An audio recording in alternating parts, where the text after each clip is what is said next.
We've been a leader in banking for more than 100 years. You'll find us here, at home, on your phone, and everywhere you go. Renaissance Bank. Understanding you. Member FDIC. Equal housing lender.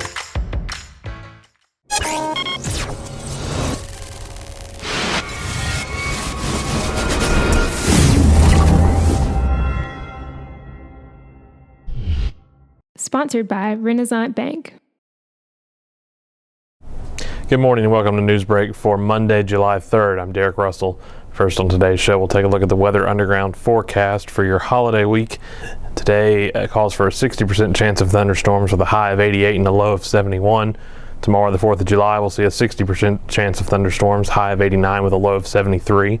For Wednesday, 40% chance of rain, high of 92 with a low of 75. And Thursday, 50% chance of thunderstorms, high of 92 with a low of 74. For more weather, visit djournal.com/weather. Our top stories for today: when Tupelo City Council member Nettie Davis took her oath of office last week, she positioned herself to join the ranks of the city's longest-serving council members. The 75-year-old has finished 16 terms on the council. If she serves the entirety of her 5th term, she will have sat on Tupelo City Council for 20 years. Davis's tenure in office makes her the longest-serving member of Tupelo's legislative body since the city switched to a mayor-council form of government in 1993. Research into available state records and Daily Journal archives indicates the longest-serving elected official in the city's history is likely James R. Williams. He represented Ward 1 on the Board of Aldermen and then on the City Council from 1973 until 2001. He served 7 terms and 28 years in office. C.C. Eason served on the Board of Aldermen for 24 years from 1949 until 1973. Davis was first elected to the City Council in 2001 after 25 years as an art teacher in the Tupelo Public School District. All Mississippians are now required to buckle up, even those in the back seat. Legislation requiring backseat passengers to buckle their seat belts was among more than 200 bills passed during the 2017 session that became effective on Saturday. Those bills range from more than 100 that fund agencies for the new fiscal year, to ensuring that spousal abuse is a grounds for divorce, to requiring the teaching of cursive writing in Mississippi schools. On Saturday, Mississippi became the 19th state where seatbelt use is required in the front and back seats.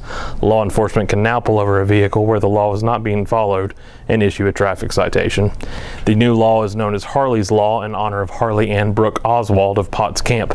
The 15-year-old was killed in a traffic accident on November 21st in Marshall County. The Tupelo Public School Board approved 2 new administrators last week. Haley Stewart was named principal at the Early Childhood Education Center, and Katie Pannell was named assistant principal at Pierce Street Elementary. Both moves were approved during a special called board meeting on Friday. Stewart will replace Anita Buchanan, who announced her retirement last week. She served as a classroom teacher at Parkway Elementary from 2006 to 2015 as an instructional coach for Thomas Street and Parkway schools from 2015 to 2017. Stewart was originally hired in the spring as an assistant principal at Pierce Street. With her move to ECEC, Pannell will fill the Pierce Street position. Pannell has taught in Tupelo Public Schools since 2005 at Joyner, Rankin, and ECEC. And in sports, Lafayette High School's Hogan Linzy is headed to Massachusetts. The 6'6" forward accepted a scholarship from Phillips Academy in Andover, Massachusetts, to continue his education and high school hoops career for 2 years. The lure for Linzy was the opportunity to attend a top academic school and to hone his basketball skills. He is the son of Lafayette girls basketball coach Shane Linzy.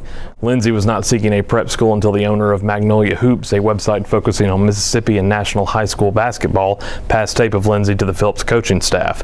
The staff liked what they saw from the Mississippi player. Before he could receive an athletic scholarship, Linzy had to gain academic admission to the school.